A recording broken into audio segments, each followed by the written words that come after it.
Bon les gars, on écoute cette vidéo de Johnny Pacheco concernant Stéphane Kipré. Et après, on revient. Ils vont nous dire l'argent est quitté à SAO. On écoute. École l'esprit Bigo là.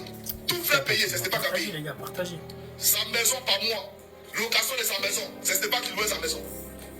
Stéphane là, lui a dit, faut pas mettre Josie à Paris ici. Tu vas communiquer pour l'UNG. Tu vas communiquer pour mon parti. Parce qu'avant il avait l'UNG. Voilà. Parlons vraiment de Stéphane Kipré. Pour ceux qui ne connaissent pas ce monsieur du nom de Stéphane Kipré, c'est l'ex-gendre de M. Koudou Laurent Gbagbo. Mais nous avons venu dire au peuple ivoirien quel poste Stéphane Kipré occupait au sein du gouvernement ou quel était le travail que Stéphane Kipré faisait. Et puis il avait des cortèges à sa disposition, il avait même des 4x4. Quand Stéphane Kipré sortait comme ça à Daloa, tu vas dire non, c'est le président qui passe, il a au moins 6 4x4 qui le suit.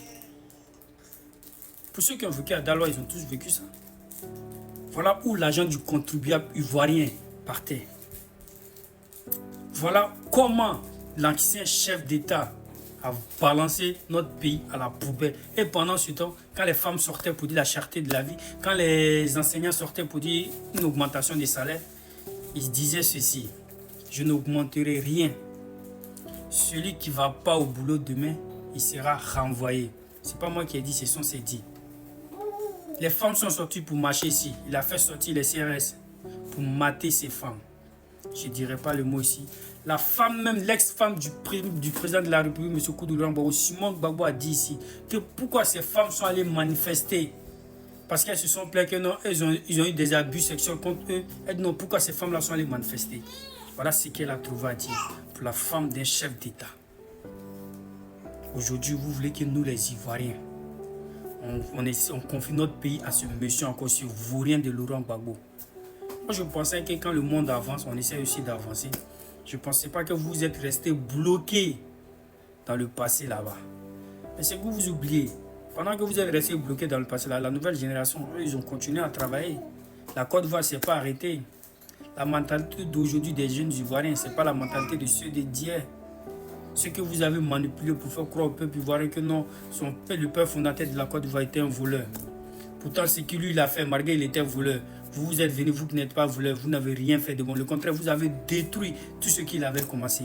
Vous avez détruit tout ce qu'il avait fait. Il n'y a rien de bon qui est sorti depuis qu'il est venu au pouvoir, depuis la prise de pouvoir en 2000 jusqu'en 2010 de l'ex-président M. Koudou Laurent Gbagbo.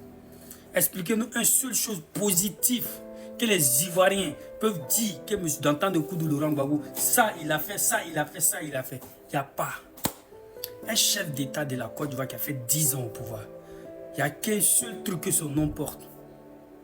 Bassine que les femmes prennent pour laver à Bidida. Il n'y a que ça que lui son nom porte. Vous trouvez ça normal. Voilà aujourd'hui son excellent M. Alassane Ouattara. En 10 ans, je ne dirais pas 15 ans, parce que les 5 premières années, ça ne compte pas. Parce qu'on venait à peine de sortir d'une crise post-électorale. Le pays était dans le désastre. Il fallait essayer de mettre de l'ordre de gauche à droite. Ça, c'est 5 ans gratuits. Ça ne compte pas. En 10 ans, regardez ce qu'il a fait. Il a transformé la Côte d'Ivoire en Miami. Aujourd'hui, si tu vois ces individus, ces binationaux qui sont en Europe ici, qui tapent leur poitrine dès que tu les demandes, je suis ivoirien, je suis ivoirien. C'est à cause de Papado. Voilà. Donc, respectez ce monsieur. Sinon, le respect sera imposé, coûte que coûte. 2025, là, c'est clôturé, il n'y a pas de débat dedans. Le match qui est déjà fini. Vous appelez à Bit pour venir regarder la VAR.